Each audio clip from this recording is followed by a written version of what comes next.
the author of 10 solid weeks in a row, the #1 best-selling book in the country, the #1 selling book for the entire year, American Marxism, the great one I call him, Mark Levin, great one.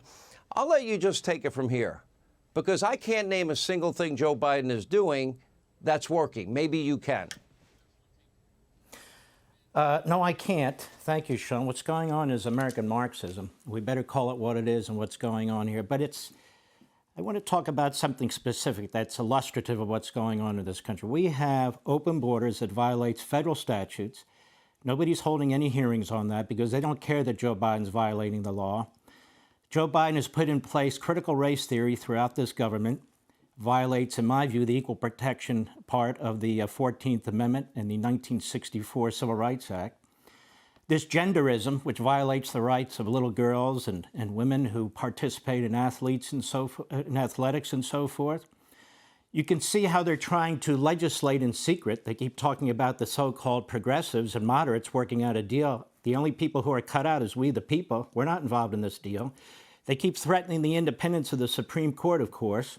We have murder through the roof. We have our enemies on the move, communist China, fascistic Russia, the Islamic regime in Tehran, and of course the inbred there in North Korea. And what's the House of Representatives focused on? Making inflation worse, spending trillions more.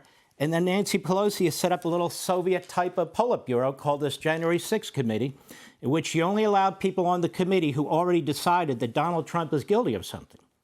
And so we have reprobates on this committee like Liz Cheney. I remember when people used to talk about wanting her father in prison. You remember that, Sean? I remember when people were very upset and said that her father had lied about the intelligence information.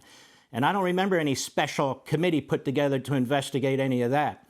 Liz Cheney's not investigating what happened in Afghanistan. She's not investigating all the MS-13 and drugs coming across the border. She's not investigating threats against the U.S. Supreme Court or anything of the sort. She's lost her mind. She's unhinged, and I'm picking on her specifically as an example of what is a Soviet-style committee set up by a Speaker of the House who's chasing after an ex-president of the United States. The only kind of regimes that do this sort of thing, Mao used to do this, of course, Stalin used to do this, Castro used to do this. They go after people who are no longer in office. They try to use the power of the government. Has anybody been charged on January 6th with insurrection? They keep calling this an insurrection. Nobody. Has anybody been charged with sedition? Nobody.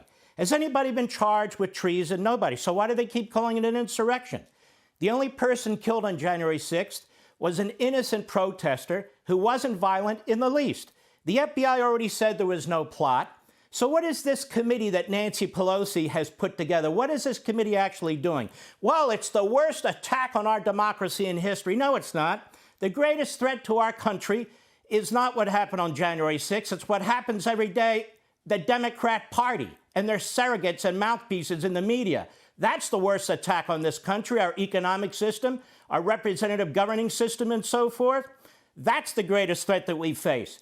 Did people see Merrick Garland testify today? They have two types of people that they appoint in this administration: radical Marxist kooks and feeble types. Now, here you have Merrick Garland that doesn't know anything that's going on. There was a real insurrection at the Interior Department last week. Merrick Garland was unaware of it, utterly unaware of it. It was, they pushed through, they injured a police officer. Nobody gives a damn. When the Portland courthouse, a federal courthouse, was attacked night after night for over 2 months with firebombs, with all kinds of stuff, when police were under attack, who Nancy Pelosi called stormtroopers. Merrick Garland says, well, that's not domestic terrorism because nobody was there. It was happening at night. Meanwhile, they go after parents. Liz Cheney concerned about that? Not in the least.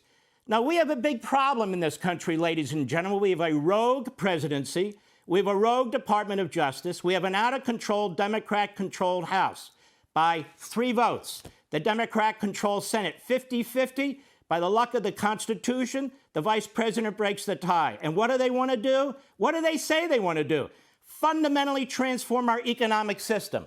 Well, you have a choice. You have a free market economic system that you have in free countries that respects individuals, creates growth and wealth for individual human beings to work their way up the ladder, or you have a centralized, Marxist-type, socialist economic system where morons in Washington, D.C., either who work for the civil service, not all, but enough, and the politicians decide who gets what. Now, where does that work? Where has that ever worked? Did it work in Cuba? Did it work in Venezuela? Does it work anywhere where it's tried? No. And they're doing it in secrecy. And by God, we have to get it done by October 31st. Why? Because Joe Biden's going to be at some big meeting. I think it's a climate change meeting where he wants to talk about climate change. So we've got to fundamentally transform our economic system, our governing system, destroy your freedom, destroy your lifestyle by October 31 so Joe Biden can jet off to a climate change meeting. This government is dysfunctional. Many of the Democrats are out of their minds. Some of the Republicans are out of their minds. The media are corrupt. We need a big fumigation effort here. So in the next election, we have to throw these bums out. And the election after that, we have to throw this doddering old fool in the Oval Office out. That's it. That's why we call you the Great One, Mark Levin.